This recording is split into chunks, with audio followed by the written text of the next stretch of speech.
Yeah, and some of the best manipulators, certainly in my experience, are people that have really figured out the combination lock of the things that like that I have felt deprived of, and they come in and and those tend to be unique things, like that you can't get out anywhere, you know. And boy, somebody said that to me recently, like there are certain categories of humans that I can't be seduced by. I'm not talking about just sexual seduction, right? But, you know, I'm saying that it just can't be seduced by. And then there some people that just are able to get past that force field. And so I consider myself pretty good at threat sensing, except in that domain, where like my threat sensing is like the equivalent of a stuffed animal. My friend Tony always says that erotic and psychotic are so close to each other that, you know, like it crosses over back and forth. And I think there's something to that too, that some of the craziest people are also some of the sexiest people for some weird reason. Like you want to be with them even though you know they're dangerous, like they're crazy. Like there's some weird thing going on there. Almost like you want wild kids because wild kids could survive better. Oh, that's an interesting one. You know what I'm saying? Yeah, I mean, I think that I'm listening to a really good book that a really smart person suggested to me called 5 Types of People That Will Ruin Your Life. and I only wish I had read it years ago. And here's the main takeaway, that there are about 10% of people out there, and it cuts across all the standard labels of like narcissists and borderline and all that. Like they include some of that, but they depart from that and they just focus on what. This is a guy who's a psychologist. It's written by a guy who's a psychologist. He's worked a lot on conflict resolution over the years, courtroom type stuff, et cetera. And he says in this 10% of people, they are high conflict people. But they like conflict. They feed off it. They like drama. They like conflict. They like creating it. But within that category, it's pretty evenly divided, he claims, between women and men. And then there's a further division where about half of them play passive and victim, but are highly manipulative. They use other people to try and basically harm. Yeah. And then the other 5% are very like aggressive and abrasive. And so he has this great set of protocols. I love protocols that are essentially like, don't move in with, marry, or get engaged to, or have a child with somebody in the first year. And this cuts in both directions. Just don't make that agreement in year one. As well as for any behavior that kind of cues those senses, gets your spidey senses up like you were describing, ask yourself, would 90% or more of people do that behavior? And if it's a no, like you have to pause. In other words, what he's saying in this book is that most people are actually pretty healthy, but that most of the woes of the world are created by about 10% of people, which he calls these high conflict people. But they don't always come out high conflict like screaming and yelling. They're often very tactical and manipulative and very vindictive.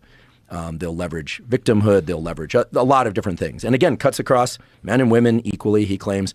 And again, I don't know the data behind this book, but the book itself just feels like a very useful thing that everybody should know about. So I'm enjoying reading this book going, oh my God, I wish I had this book years ago. Plus, I'm realizing like, oh yeah, like we always hear this, like most of our problems come from a very small set of people and things. And most of society's problems. And so who are these people? So we tend to call them narcissists or sociopaths or psycho, but those labels, while very useful in the clinic, I think have been overused in the general public. And like, we're not clinicians. We're not diagnosing anybody.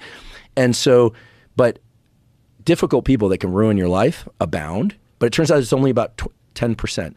So, and it has some very specific protocols of how to deal with the people who are more outwardly aggressive versus play victim, et cetera. Very useful book. I think It sucks that you have to think that way, though.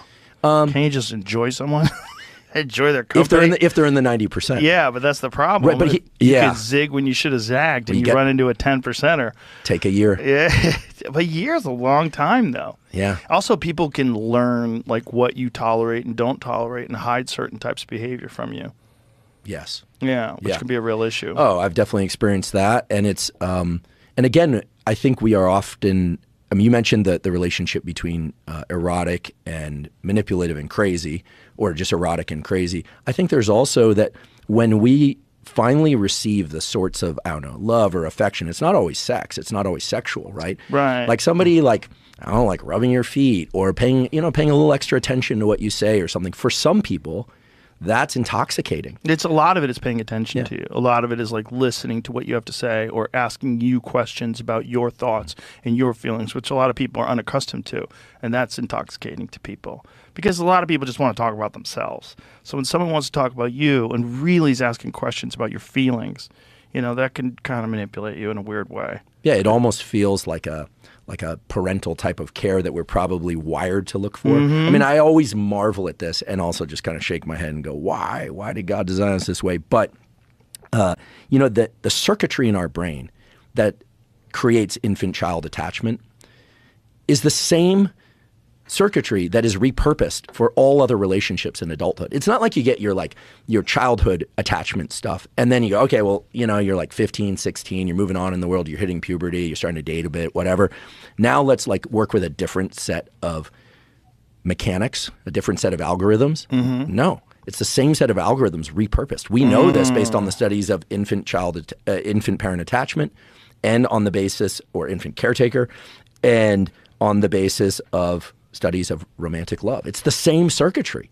So you're using a set of algorithms and circuitry that were designed for one thing in a very different context. That's interesting, and this probably makes sense why a lot of men with like very overbearing mothers seek overbearing wives.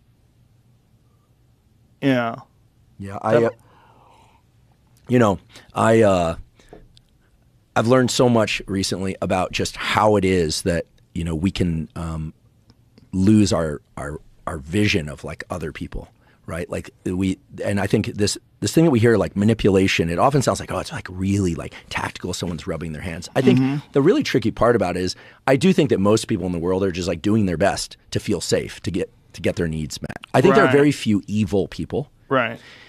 But in this sort of pattern of repurposing childhood attachment patterns and then people bringing that forward into their adult attachment patterns, I think what ends up happening is that, you know, people, quote unquote, trying to get their needs met, oftentimes like the worst ones, sometimes it's called trauma bonding, but they kind of go lock and key.